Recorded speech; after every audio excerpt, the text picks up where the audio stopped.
सहज ही अपनी ओर हम चले वतन की ओर।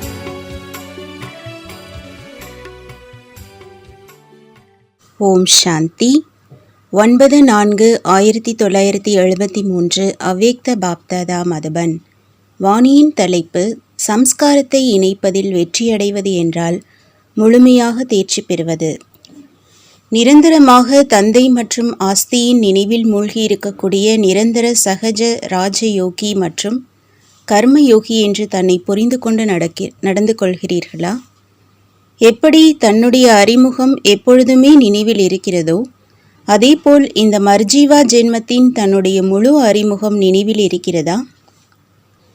யாருக்காவது தன்னுடைய இந்த சாக்கார உடலின் சம்பந்தம் மற்றும் செய்யும் தொழிலின் அறிமுகம் எப்பொழுதாவது மறக்கிறதா? 84 பிறவிகளுக்குள் இது எப்பொழுதாவது மறக்கிறதா என்ன?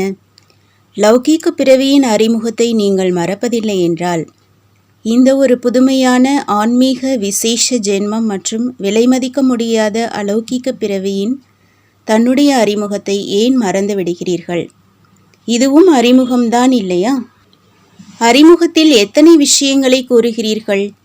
எப்படி மற்றவர்களுக்கு தந்தையின் அறிமுகத்தை கொடுக்கிறீர்களோ அதேபோல் தன்னுடைய அறிமுகத்தை எப்பொழுதும் நினைவில் வைப்பது கடினமா அல்லது மிக சுலபமா?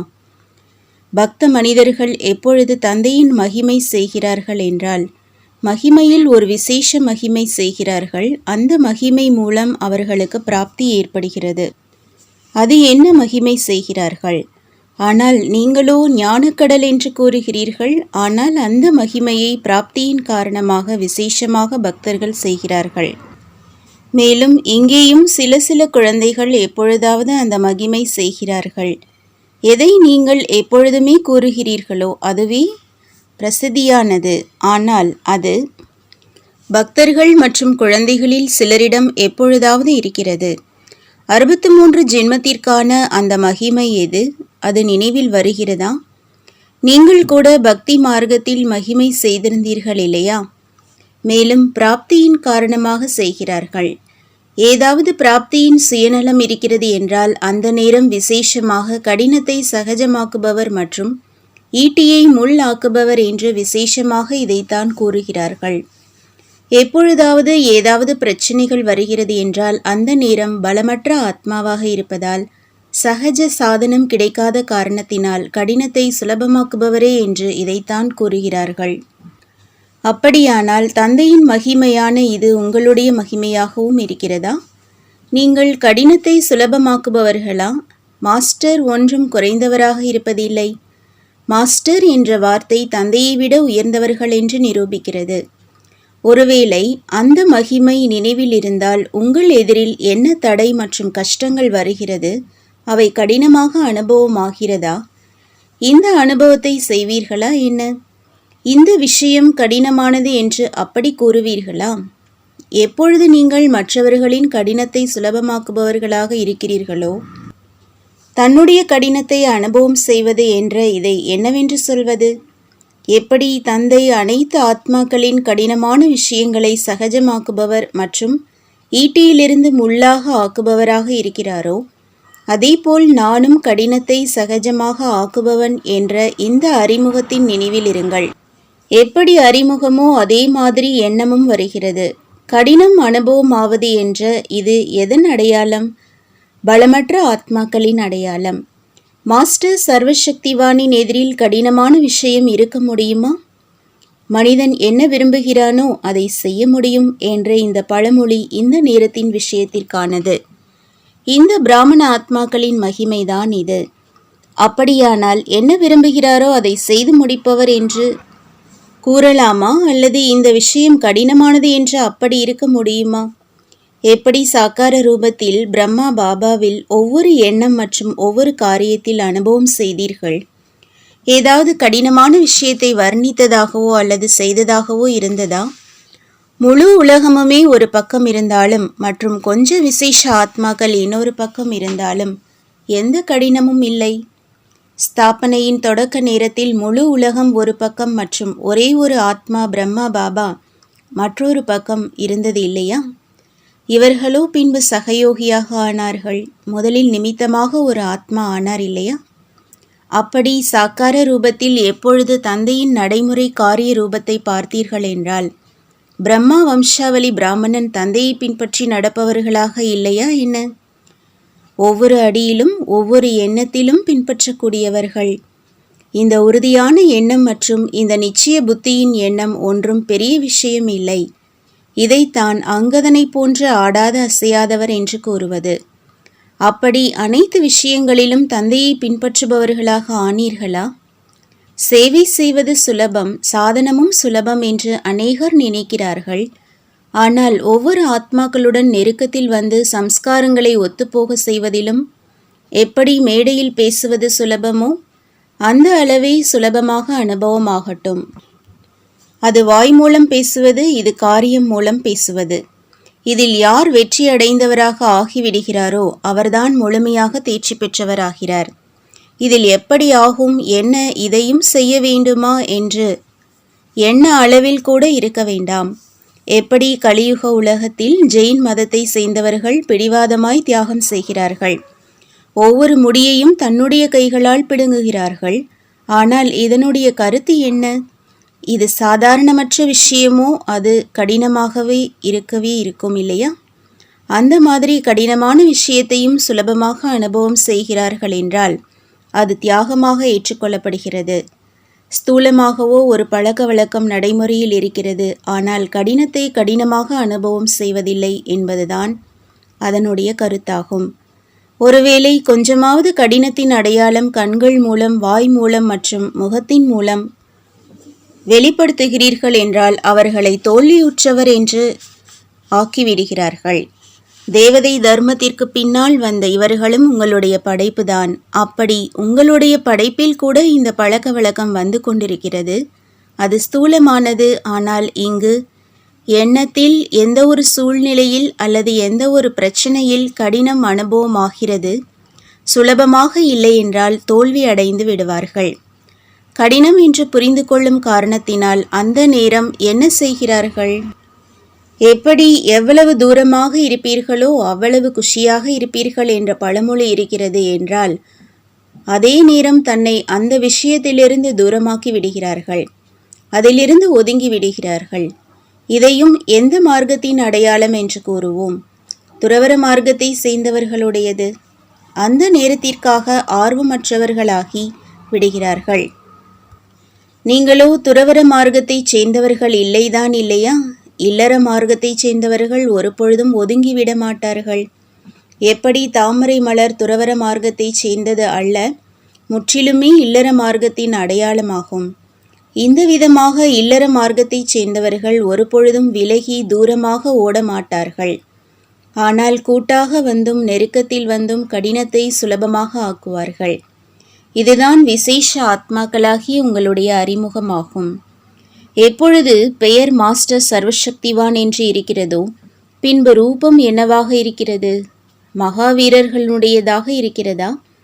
அனைத்து ஆயுதங்கள் ஏந்திய சக்திகள் மற்றும் மகாவீரர்கள் இதுதான் ரூபம்.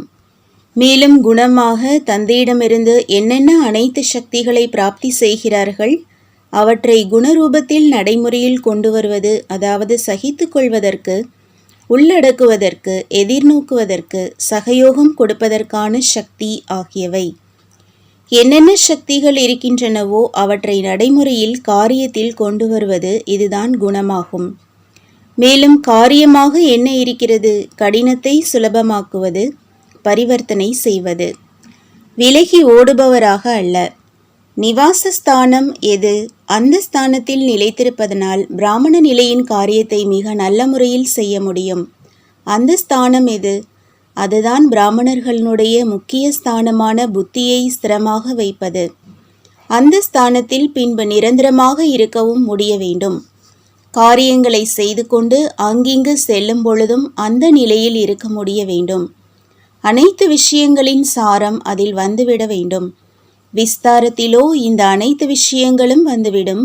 ஆனால் விஸ்தாரத்தை ஒரு வார்த்தையில் உள்ளடக்கிக் கொள்ளுங்கள். நிவாசஸ்தானம் என்றால் எப்பொழுதும் அந்த நிலையில் நிலைத்திருப்பதற்கான என்ன ஸ்தானம் இருக்கிறதோ அதுதான் சாட்சியாக பார்க்கும் நிலை. எப்பொழுது இந்த சாட்சியாக இருக்கும் பார்வையாளரின் நிலை இருப்பதில்லையோ அப்பொழுது இந்த அனைத்து விஷயங்களின் மறந்த நிலை வந்துவிடுகிறது.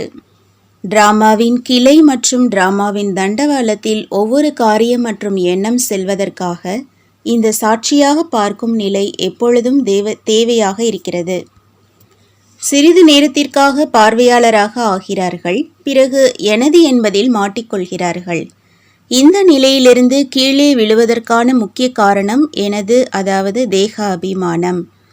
தேக அபிமானத்தையோ புரிந்து கொண்டீர்கள். ஆனால் இப்பொழுது தேக அபிமானம் ராயல் ரூபத்தில் மாறிவிட்டது. தேக அபிமானமோ பொதுவான வெளிப்படையான ரூபம்.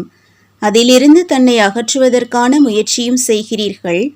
ஆனால் எந்த தேக அபிமானம் ராயல் ரூபத்தில் மாறிவிட்டதோ அது சில இடங்களில் நினைவு மறந்த நிலையில் கொண்டு வருகிறது. அந்த அபிமானத்தின் அடையாளம் என்ன?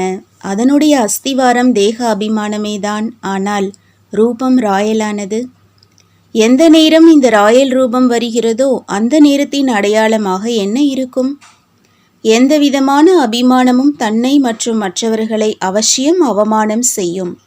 மற்றவர்களின் விஷயங்களுக்கு மரியாதை கொடுக்காதது, அவர்களுடைய பேச்சை துண்டிப்பது, இதுவும் ஒரு ராயல் ரூபத்தின் அபிமானம் ஆகும். ஏதாவது விஷயத்தில் இந்த விஷயத்தை விட இந்த விஷயம் உயர்ந்தது மற்றும் சரியானது என்று நினைக்கிறார்கள். ஆனால் யாருடைய கருத்தையும் துண்டித்து தன்னுடைய விஷயத்தை திணிக்கக்கூடாது. யார் இப்படி துண்டிக்கிறார்களோ அவர்களுக்கு அபிமானம் வருகிறது. எனவே சிறியவரானாலும் பெரியவரானாலும் மகாரதியாக முதல் நிலையில் முன்னேறி செல்பவராக இருந்தாலும் அவர் எதிரில் யாராவது குதிரை சவாரியும் இரண்டாம் நிலையில் இருப்பவர் தன்னுடைய தகுதிக்கு ஏற்ற மாதிரி, சக்திக்கு ஏற்ற மாதிரி தன்னுடைய கருத்தை வைக்கிறார் என்றால் அதற்கும் மரியாதை அவசியம் கொடுக்க வேண்டும். யாருடைய விஷயத்திற்காவது மரியாதை கொடுப்பது என்றால் அவருக்கு மரியாதை கொடுப்பதாகும். அந்த மாதிரி மரியாதை கொடுப்பவர்தான் உலகின் அதிபதியாக முடியும். மேலும் அனைவரிடமிருந்து மரியாதை பெறுவதற்கான அதிகாரியாகவும் ஆகிறார்கள். எனவே தந்தையை பின்பற்றி நடக்க வேண்டும்.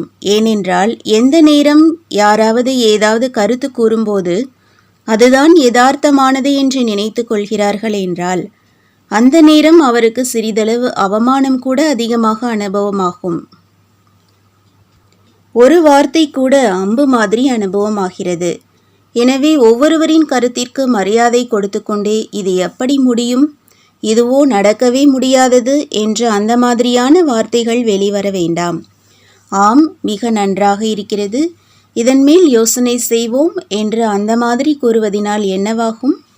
நடைமுறையிலோ அவருக்கு என்ன தெரியுமோ அதைத்தான் சொல்வார். ஆனால் சிறியவர்களை அன்பு மற்றும் மரியாதையினால் தன்னுடைய சகயோகியாக ஆக்க வேண்டும். இதுதான் மரியாதை கொடுப்பது மற்றும் மரியாதையை பெறுவது. அந்த மாதிரி பிராமண ஜென்மத்தின் எப்பொழுதும் உயர்ந்த நிலையில் இருக்கக்கூடியவர்களுக்கு எந்த விஷயமும் கடினமாக அனுபவமாகாது. மற்றபடி அறிமுகத்தில் இன்னும் என்ன இருக்கிறது?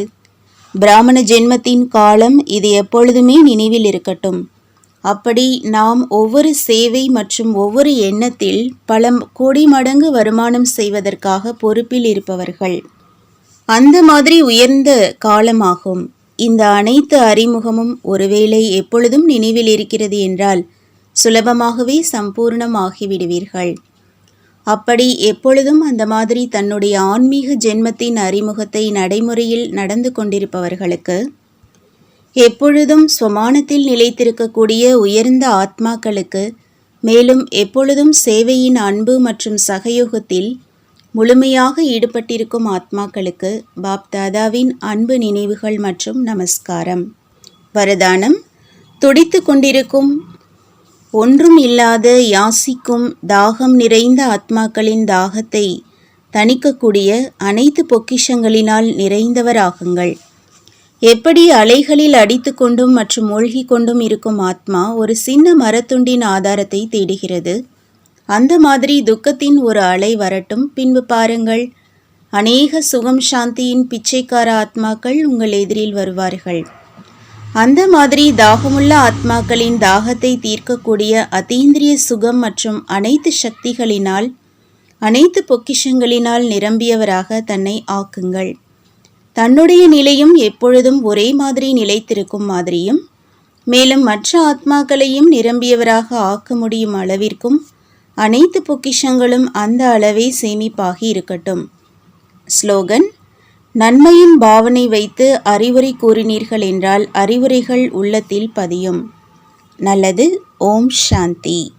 तुम बच्चों को तो सर्विस करनी है, जो बाबा कहते हैं सबको ये बताओ कि देखो तुम्हारा एम एंड ऑब्जेक्ट ये है, एक गीता है बढ़िया, ये राजयोग है ना बच्चे। कैसे है राजयोग? बिल्कुल सहज है कि बाप को याद करो तो ये वैसा मिलेगा तुमको। ओम शांति।